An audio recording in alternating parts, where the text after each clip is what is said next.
It was the largest family mass murder that had ever happened in the United States. Known now as the Easter Sunday Massacre, the tragic deaths of 11 members of the Rupert family in 1975 continue to haunt the community.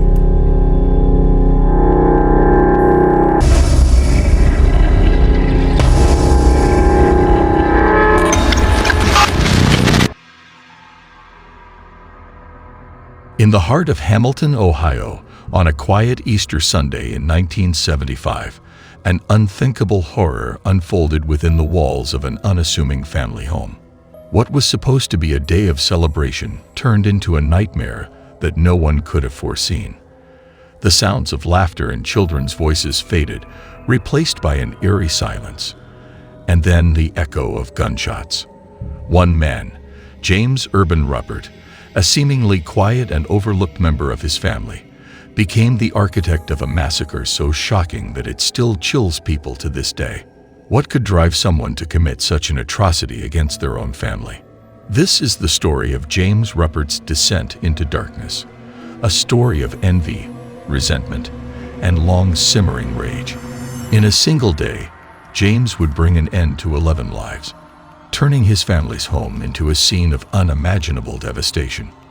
But to understand how it came to this, we have to go back into the life of a man who felt left behind by his family, a man whose dreams had crumbled and whose mind became a ticking time bomb. The story of the Easter Sunday Massacre begins in the quiet town of Hamilton, Ohio, with a man named James Urban Rupert. From the outside, James looked like just another small-town man, living an unremarkable life, blending into the background. But beneath the surface, there was a storm brewing inside him, a mix of anger, frustration, and resentment that would ultimately explode into one of the deadliest family massacres in U.S. history. James Rupert's early life wasn't extraordinary, but it was filled with hardship. James had a troubled past, filled with disappointments, financial struggles, and strained family relationships. Born in 1934, he was raised in a strict household where his parents demanded discipline and hard work. James struggled to live up to these standards. He wasn't as successful or ambitious as his older brother, Leonard, who seemed to be the family's golden child. Leonard went on to build a steady career, married, and had 8 children. But for James, things didn't go as smoothly. He drifted through life, moving between jobs, unable to keep steady employment or relationships.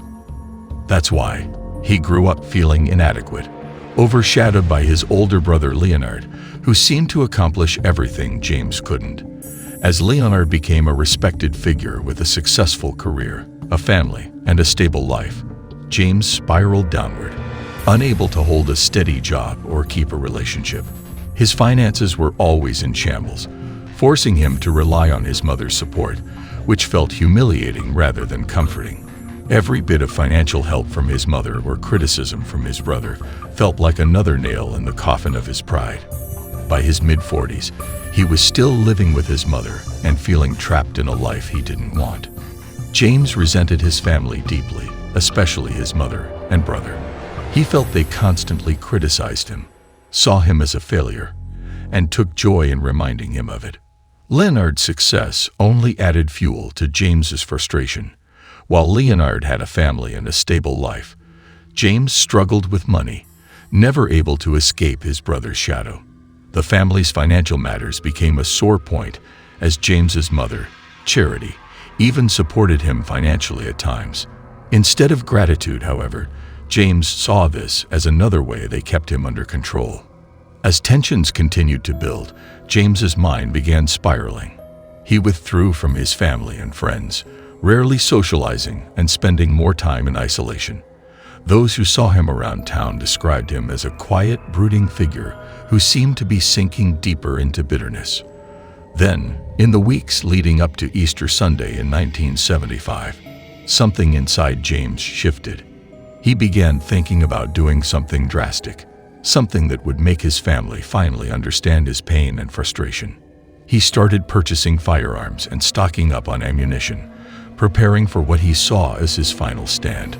On Easter Sunday, March 30, 1975, James visited his family at their home on Minor Avenue, where his mother, brother, sister-in-law, and all 8 nieces and nephews had gathered for the holiday.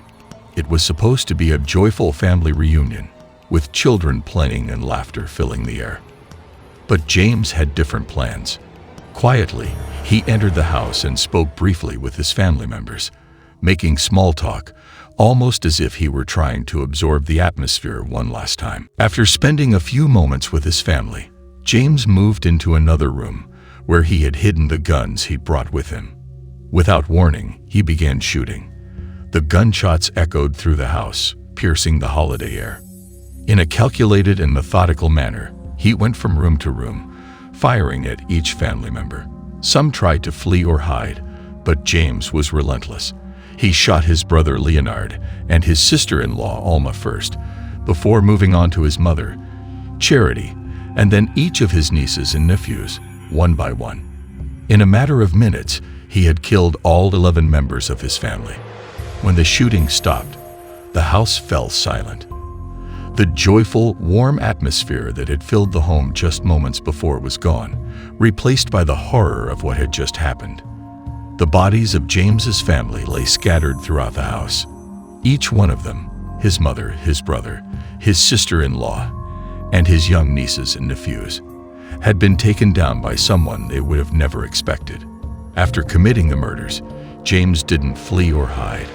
Instead, he calmly waited in the house for a while, then called the police to report the massacre himself. He made no attempt to cover up his crime, showing no remorse or panic. When officers arrived, they were met with a scene of unimaginable horror. An entire family wiped out in their own home. James was immediately taken into custody without resistance. The community was in shock. News of the massacre spread like wildfire, and people struggled to understand how such a brutal act could happen in their quiet town, especially committed by someone who, despite his troubles, was still part of that community. People couldn't reconcile the James Rupert that they knew, a quiet, unassuming man, with the ruthless killer responsible for this massacre. The trial that followed drew national attention, with the media and public captivated by the gruesome details and the motives behind the crime. James's defense team attempted to argue that he was mentally unfit and that years of family pressures had driven him to a breaking point. They pointed to his history of mental health struggles, isolation, and financial woes, portraying him as a man who had snapped under the weight of years of unrelenting pressure. Psychologists testify about James's troubled mind, describing him as suffering from paranoia and delusions, trapped in a mental state where he believed his family was conspiring against him. But others saw him as a man consumed by envy and resentment, who planned the massacre as an act of revenge. In the end, James was convicted of the murders and sentenced to life in prison. Though he initially tried to appeal this conviction, he spent the rest of his life behind bars.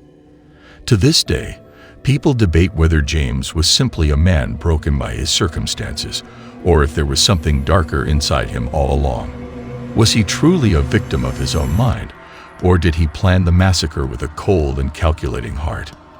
The Easter Sunday Massacre left a dark mark on the town of Hamilton, Ohio. The house where the massacre took place remained empty for years, standing as a haunting reminder of the tragedy. But the memory of that day lingers on. The massacre shocked the community and left a lasting impact on those who knew the Rupert family. It also raised troubling questions about family violence, mental health, and the hidden anger that can build up behind closed doors. Over the years, the story of the Easter Sunday Massacre has been told and retold, analyzed by crime experts and psychologists, and even portrayed in books and documentaries. It stands as a grim reminder of how unresolved pain and bitterness can grow into something monstrous, leading to unspeakable acts. James Rupert's story remains one of the most chilling examples of family violence in American history, a case that continues to disturb and fascinate people decades later. For many, it's hard to imagine what could drive a person to commit such a horrific act against their own family. But for James, it was the culmination of years of resentment, jealousy, and frustration, a deadly cocktail of emotions that ultimately erupted on that fateful Easter Sunday. The tragedy serves as a somber warning of what can happen when mental health issues go unchecked and family conflicts are left unresolved. The Easter Sunday Massacre will forever be remembered as a horrific example of a man's descent into darkness and the devastating impact it had on an entire family.